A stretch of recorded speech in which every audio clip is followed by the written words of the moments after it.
Di sini saya akan sedikit menjelaskan terkait apa itu Studi Independent Bersertifikat AWS Certification Full Stack Cloud Engineer dari Pergumulan Sosial Ekonomi Accelerator Lab atau disingkat SEAL.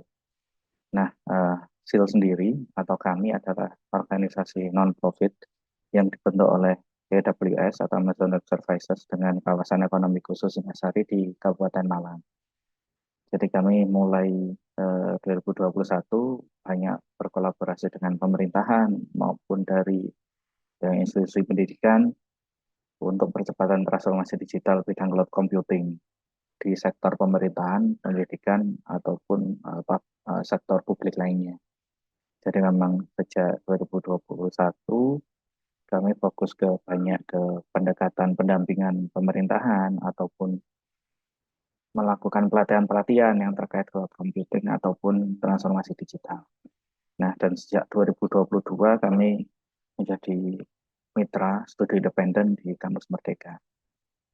Nah, selama nanti teman-teman mengikuti studi independen ini akan ada beberapa metode pembelajaran. Yang pertama, menggunakan learning management system dari AWS yang di situ teman-teman masing-masing akan mendapat akses, bisa belajar mandiri menggunakan video yang ada di sana atau beberapa tugas dan task yang bisa dikerjakan.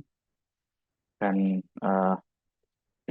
jika teman-teman nanti berhasil menyelesaikan di kelas foundation dan associate di LMS, itu nanti teman-teman akan mendapatkan badge, online badge official dari AWS yang di situ menegaskan teman-teman sudah menyelesaikan kelasnya, kelas foundation ataupun associate. Yang digital badge itu bisa ditematkan di LinkedIn teman-teman. Jadi untuk menambah portofolio dan ini ya pengalaman pelatihan teman-teman di sana.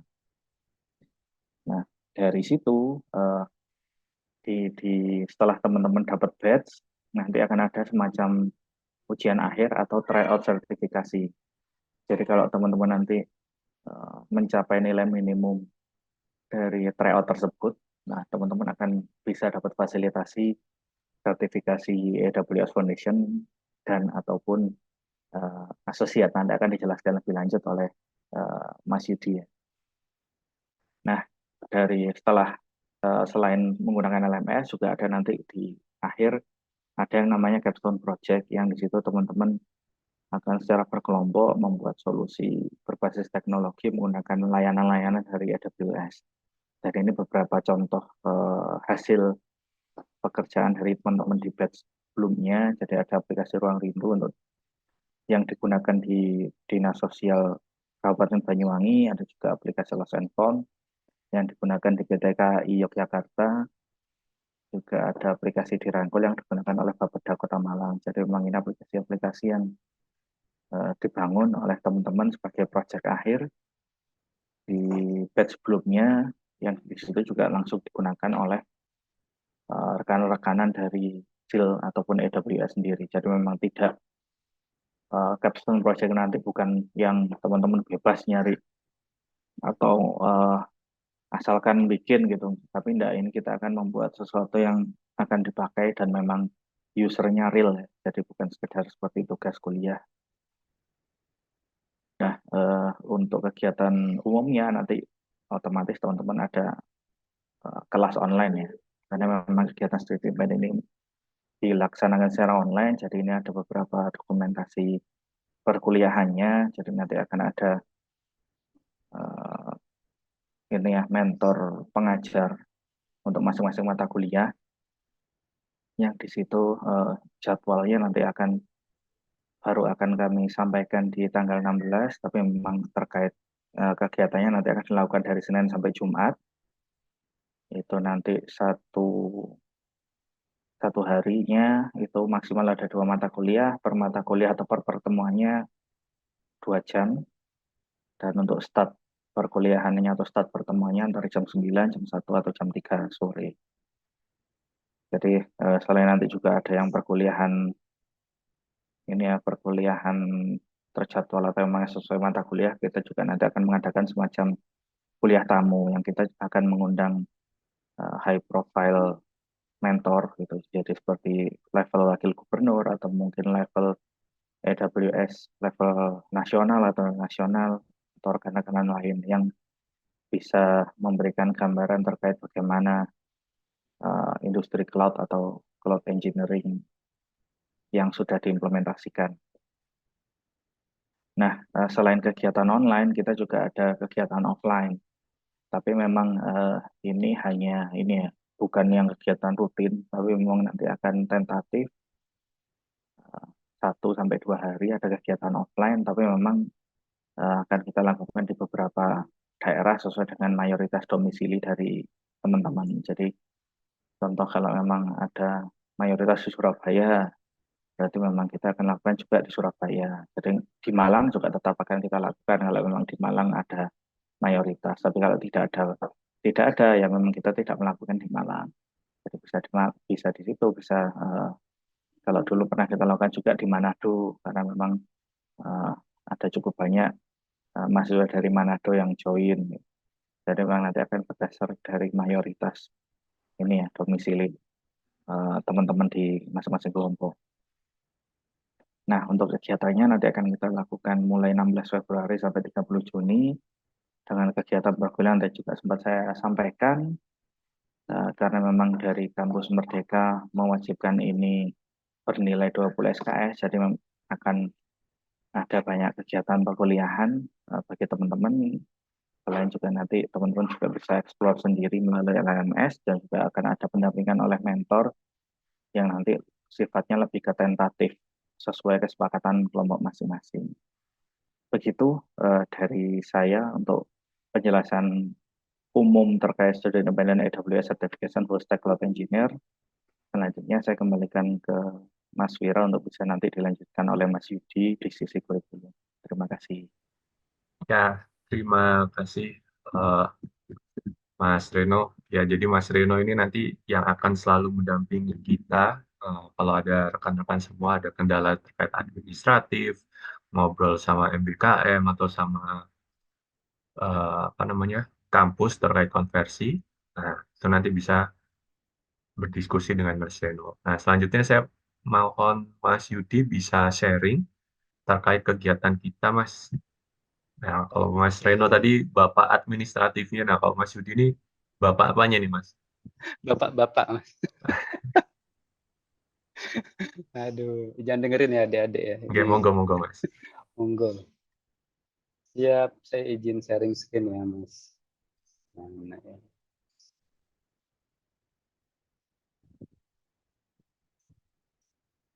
Sudah terlihat ya, Mas Wira? Sudah.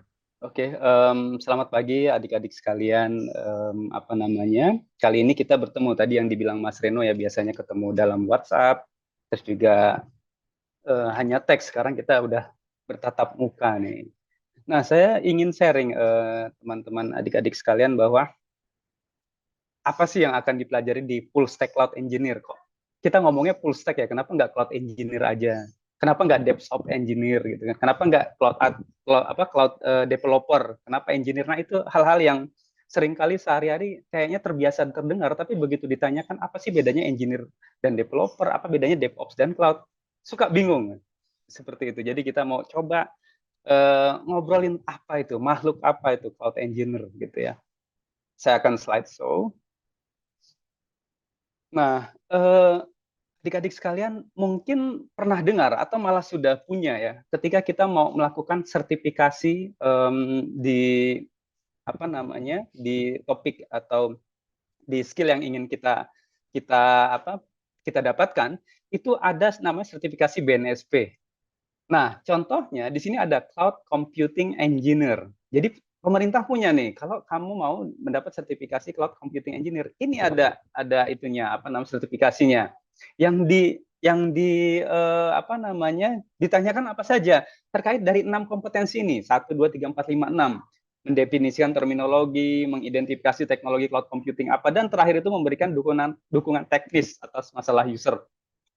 Tapi kalau kita lihat-lihat, apa iya, apa boleh sedikit ini gitu.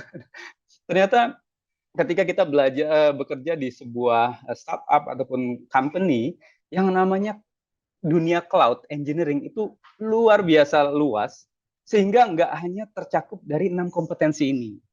Lalu gimana pertanyaannya? Inilah kenapa kita melakukan pelatihan full stack cloud engineer. Jadi untuk menambah kompetensi-kompetensi yang memang dibutuhkan di dunia industri. Kita lanjut. Jadi adik-adik sekalian, setelah COVID itu kurikulum Indonesia kan berubah ya. Berubah itu lebih adaptif, lebih bisa disesuaikan dengan kemampuan dan kapasitas dari kampusnya dan kapabilitas dari mahasiswanya dan dosennya. Ini adalah panduan dari kurikulum Kampus Merdeka setelah COVID, yang mana kami juga akan adopsi gitu ya. Setelah diadopsi, kita membutuhkan kurikulum industri nih sekarang nih. Tadi kita udah ngomongin kurikulum yang akademisi. Apa sih kurikulum industri? Mungkin teman-teman sering coding di laptop itu pakai apa biasanya? Exam ya. Nginstal servernya pakai Exam, terus juga database-nya MySQL atau Postgre dan teman-temannya. Lalu juga setelah selesai dibikin codingannya, lalu diupload kemana? Ke hosting. Sebetulnya proses pembuatan website, proses pembuatan aplikasi ini disebut Software Development Life Cycle, SDLC. Istilah SDLC ini sebenarnya munculnya tahun 60-an ya, deh ya. Di sini ada nih diagram sistem Development Life Cycle, SDLC. Tapi kalau kita mundur ke belakang dari tahun 1910, waduh masih perang dunia itu ya, 1910, itu ada aja yang namanya istilah-istilah baru tuh.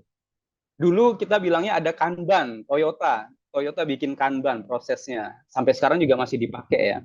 Tahun 40-an tuh, Perang Dunia Kedua.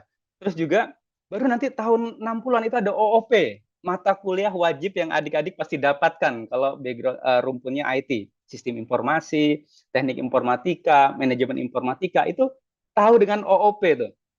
Object Oriented Programming. Lalu setelah itu ada lagi istilah-istilah baru, ada yang namanya waterfall. Apa itu waterfall ya? Nanti kita akan ngobrolin di waktu yang lain yang lebih panjang. Terus juga ada yang namanya agile. Wah, apa itu agile?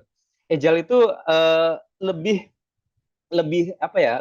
cepat ritmenya daripada waterfall. Agile. Di dalam agile ada apa? Ada Scrum. Muncul lagi Scrum tahun 70-an tuh Scrum ya, atau tahun 60-an itu udah mulai muncul tuh. 80-an.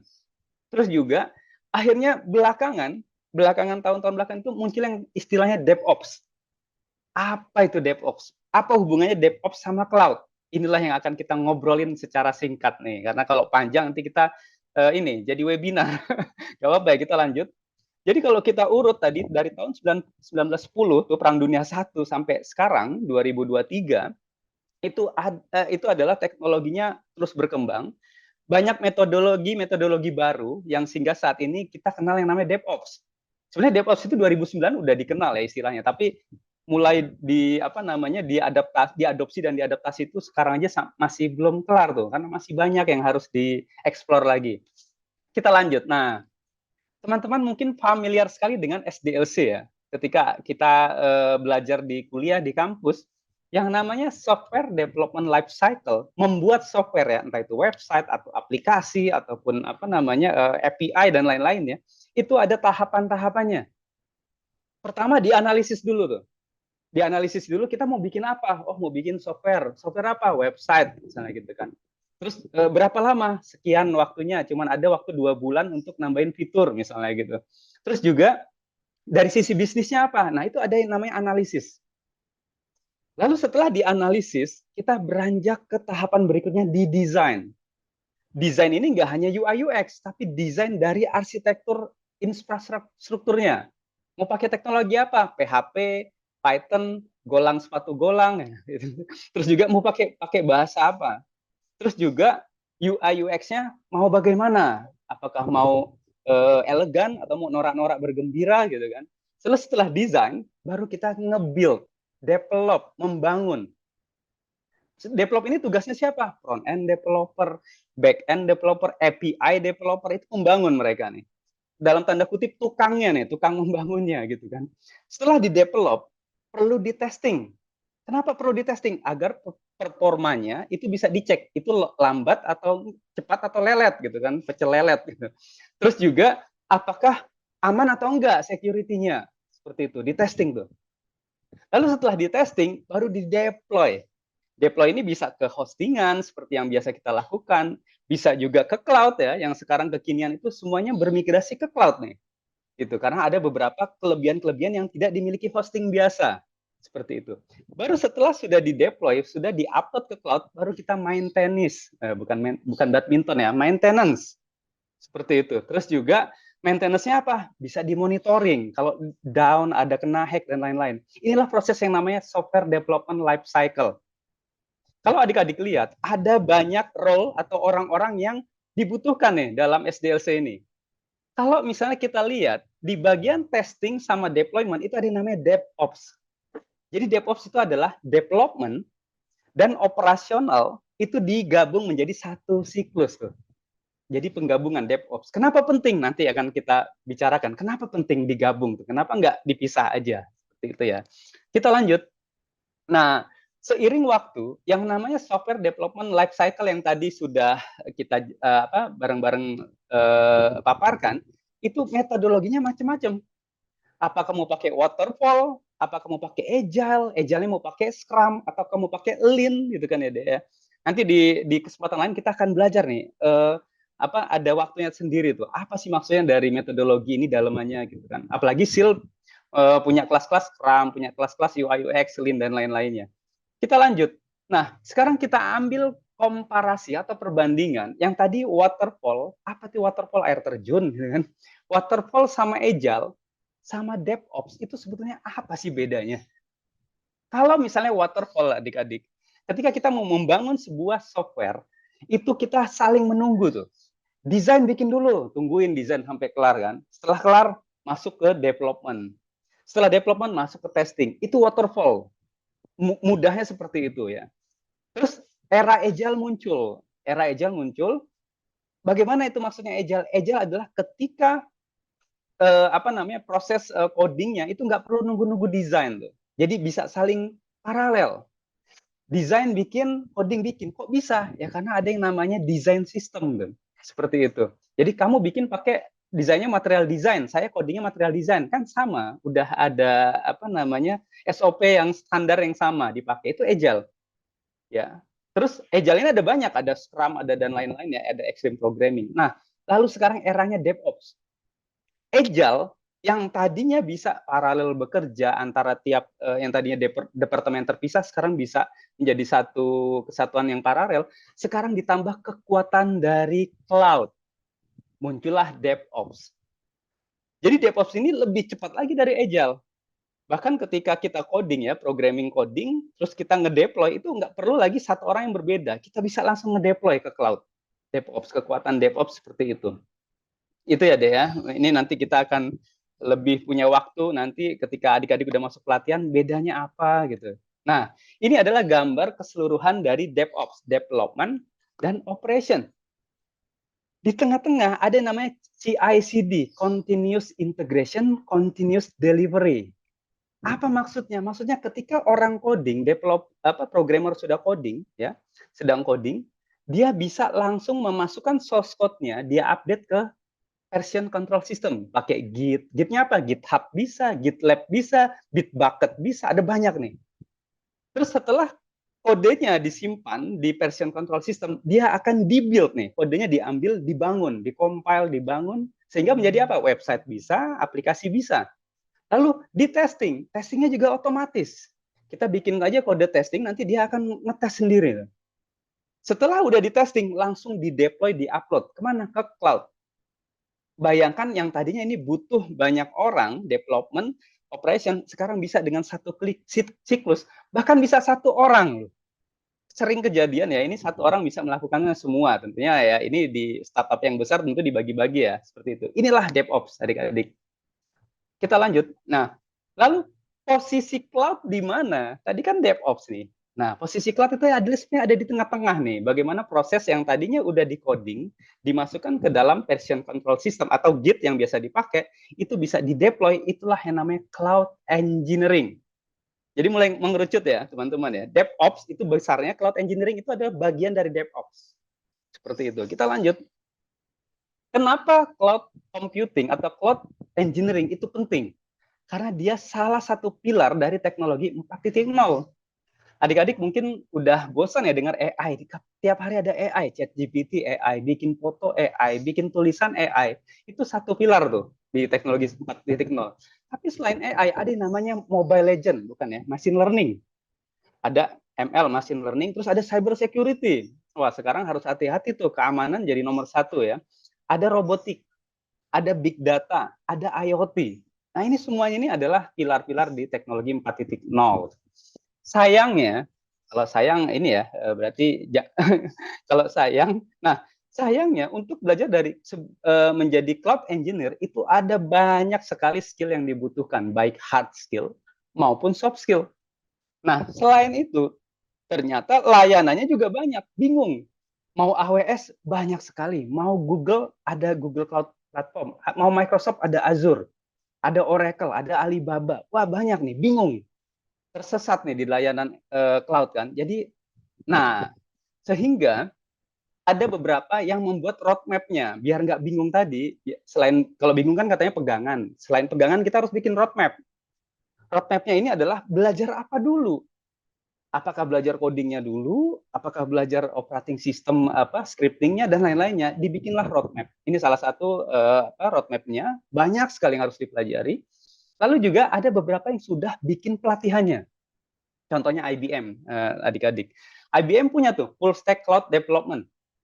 Selain IBM ada tapi sedikit sekali. Itu sebabnya kami berpikir ya ketika riset, kenapa ya kok mau belajar cloud engineering yang full ya? Itu kok sedikit sekali. Adanya cuma sepotong-sepotong. Ternyata memang sedikit. Itu jadi ada IBM terus ada Cloud Academy ya. Cloud Academy ini ngajarin AWS, ngajarin Azure, Google, diajarin semua. Harganya lumayan juga tuh per bulan $39 tuh. Berapa tuh kalau dikonversi ke dolar Zimbabwe gitu kan. Kita lanjut. Nah, akhirnya kami memilih AWS. Kenapa? Bukan berarti AWS terbaik yang lain enggak ya adik-adik. Karena AWS itu punya market share terbesar saat ini. Mendominasi sekali. Implikasinya apa? Implikasinya adalah kebutuhan untuk AWS certified itu besar. Ya teman-teman nggak salah juga ngambil sertifikasi di Microsoft, Google, dan lain-lain. Tapi market share terbesar adalah AWS. Dan itu kebutuhan itu belum terpenuhi hingga saat ini. Karena masih sedikit, masih relatif sedikit ya orang-orangnya. Seperti itu. Sementara permintaannya semakin besar. Kita lanjut. Nah, sehingga kami membuat pelatihan nih. Kami mencari latar belakang, kenapa kita full stack cloud engineer? Kenapa bukan yang lain? Karena pelatihan full stack cloud engineer itu kesannya sulit. Begitu sulit gitu, lupakan Rehan katanya kan. Terus juga beberapa membosankan. Ya nggak semuanya, tapi beberapa. Udah setelah itu adalah modern software development life cycle itu mulai migrasi kepada cloud, nggak di hostingan lagi ke depannya. Seperti itu kata riset ya, kata Gartner dia bilang begitu. Terus Gartner juga bilang keahlian nomor 2 paling dicari dalam bidang teknologi informasi adalah cloud engineer atau DevOps engineer, yaitu satu ini ya, satu rumpun lah itu. Seperti itu. Kita lanjut. Menariknya teman-teman, kalau adik-adik ketikan ya one of the most demand jobs in IT, biar kami nggak cuma kami ngomong tapi adik-adik juga bisa melihat, itu selalu muncul tuh 5 besar itu selalu, kalau nggak cloud architect, cloud engineer, DevOps developer, itu pasti muncul tuh. Nah, pelatihan ini dirancang apakah teman-teman mau jadi cloud architect, cloud engineer, DevOps developer, itu bisa semua karena materinya nanti kami formulasikan untuk beberapa lulusan. Nanti kita akan berbicara tentang itu. Terus yang menariknya lagi adalah gajinya itu melebihi developer, teman-teman. Kan kalau belakangan ini kan selain programmer yang katanya gajinya tinggi, itu data scientist kan juga gajinya tinggi ya. Sehingga banyak sekali bootcamp data science, data analyst, dan lain-lain. Tapi cloud juga sama. Gajinya luar bioskop ini, di atasnya luar biasa gitu kan. Kita lanjut nih. Sehingga tujuan pelatihan ini nanti itu adalah memberikan pelatihan cloud engineering yang semua orang bisa menyelesaikan. Maksudnya adalah teman-teman yang tadinya bingung mau belajar cloud tapi kok kayaknya ribet, rumit gitu ya. Itu kami formulasikan kurikulum silabusnya itu agar bisa diikuti dengan relatif lancar ya kepada teman-teman yang ingin migrasi itu, ingin kenalan. Seperti itu. Terus metode pelatihannya kan yang lain juga sama, pelatihan cloud juga ada. Nah, kami berusaha untuk memberikan value-value ya adik-adik. Pertama adalah live guru. Apa sih maksudnya live guru gitu ya? Ya seperti ini. Jadi teman-teman nggak hanya nonton video satu arah, nggak baca modul, tapi juga ada live guru seperti ini. Ayo kita bareng-bareng. Kita konfigur AWS-nya, pilih servisnya seperti itu. Terus kurikulumnya berbasis industri, kami sudah riset, kita compare kurikulum kita dengan yang kebutuhan industri. Terus juga studi kasus, tadi Mas Reno dan Mas Wira sempat bilang ya, studi kasusnya itu kita yang betulan nih, seperti itu. Sehingga problem yang teman-teman nanti dapatkan untuk dipecahkan di pelatihan, itu bisa menjadi project. Project ini bisa menjadi portofolio. Portofolio ini nanti bisa ditaruh di kurikulum Vitae dan itu akan menjadi aset penting ketika teman-teman nanti melamar kerjaan. Seperti itu. Ini adalah contoh-contoh studi kasusnya ya, kita lewati aja karena itu banyak sekali. Nah, lalu manfaat pelatihan ini apa? Pertama, gratis biaya sertifikasi. Sertifikasi lumayan ya, biayanya. Jadi nanti kami akan bantu adik-adik untuk biaya sertifikasi. Terus juga akses ke partner industri seal yang banyak sekali. Teman-teman bisa lihat websitenya seal. Ada beberapa halaman yang khusus untuk industri seal itu siapa saja partnernya. Lalu juga ekosistem komunitas seal ya. Kita punya waktu pas yang pelajaran waktu lalu itu ada transformasi digital, UI UX dan lain-lain, itu komunitasnya lumayan besar ya. Nah, teman-teman mungkin bertanya-tanya, oke, misalnya saya udah tahu yang tadi Masnya bilang, sekarang apa yang diajarkan teknisnya, toolsnya apa saja? Teman-teman boleh melihat di halaman ini. Ketika kita belajar sesuatu, itu butuh sekali yang namanya peta jalan, ya, learning path atau roadmap. Seringkali ketika kita melakukan bootcamp, itu sering ditaruh di posisi yang kita nggak tahu di mana. Contohnya gini deh, simpelnya. Teman-teman tahu nggak kenapa matematika dan statistika itu adalah dua cabang ilmu yang berbeda? Kenapa nggak dimasukin aja? Gitu? Karena masing-masing itu ada semestanya sendiri-sendiri. Sama, ketika kita ngomongin DevOps, itu semestanya apa? Gambaran besarnya apa? Nah, di sini kita formulasikan bahwa nanti kita akan belajar codingan dulu. Loh, kok belajar coding? Kan di kampus sudah. Oh, beda. Programming untuk DevOps itu nanti lebih kepada scripting, bukan coding yang teman-teman sudah dapatkan di kampus. Itu ada. Kita mau pakai apa? Python bisa, Golang ya, Golang sepatu Golang gitu bisa juga. Terus juga setelah programming, kita akan belajar nanti version control system. Git itu hanya satu dari banyaknya version control system, tapi yang paling populer itu memang Git. Git ini engine-nya, tapi bisa pakai GitHub, pakai GitLab, pakai Bitbucket, 3 besar nih saat ini ya. Nanti kita akan pilih salah satu untuk dipakai. Terus juga operating system. Apa nih maksudnya? Install Windows? Bukan ya. Operating system itu ada namanya scripting ya. Ada shell. Nanti kita akan bagaimana pakai Linux. Kita teman-teman mungkin familiar dengan Windows gitu ya. Ya Linux pasti juga banyak yang sudah nyoba. Tapi ternyata juga belajar Linux itu gimana caranya biar nggak sampai pegel Linux. Nah, setelah itu kita belajar cloud computing-nya. Mulai nih. Ada silabus kurikulum nanti akan kita tunjukkan. Baru setelah itu ada yang namanya manajemen infrastruktur dan otomasi.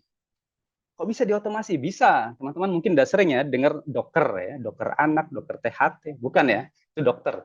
Docker, terus ada Kubernetes. Nah, itu juga kita akan nanti belajar. Terus setelah itu kita akan belajar tentang monitoring. Kita monitor nih nanti siapa yang mencoba ngehack kita, siapa yang mengakses platform kita, itu di logging dan monitoring. Setelah itu ada namanya container. Oh sorry, tadi Docker itu maksudnya container ya. Jadi bagaimana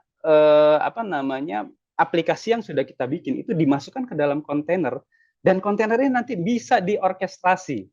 Wah, apa itu? Apa perlu ADMS? Enggak ya. Jadi Kubernetes inilah tugasnya untuk mengorkestrasi para docker ini nanti.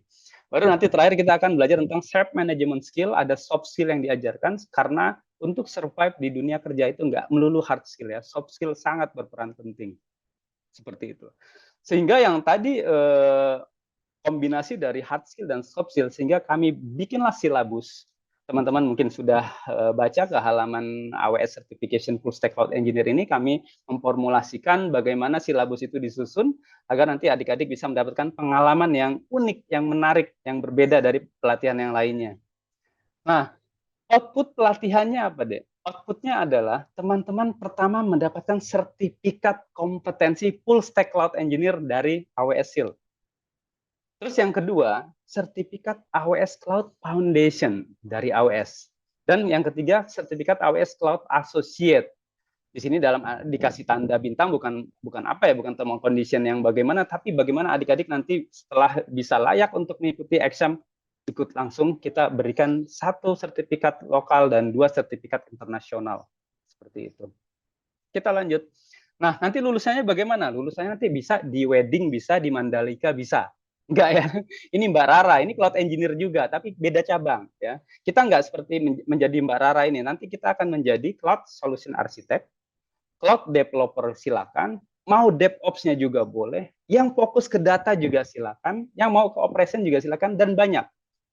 Kan Mas, kenapa kok bisa lulusannya bisa banyak begini? Karena kami mengajarkan full stack cloud. Jadi teman-teman kita belajar nanti istilahnya dokter umum, nanti teman-teman memilih spesialisasi mana yang teman-teman cocok sesuai dengan weton, zodiak, sionya gitu ya. Enggak ya, sesuai minat dan bakat masing-masing seperti itu. Nah, sudah kelar nih Mas Wira, Mas Reno, monggo silakan.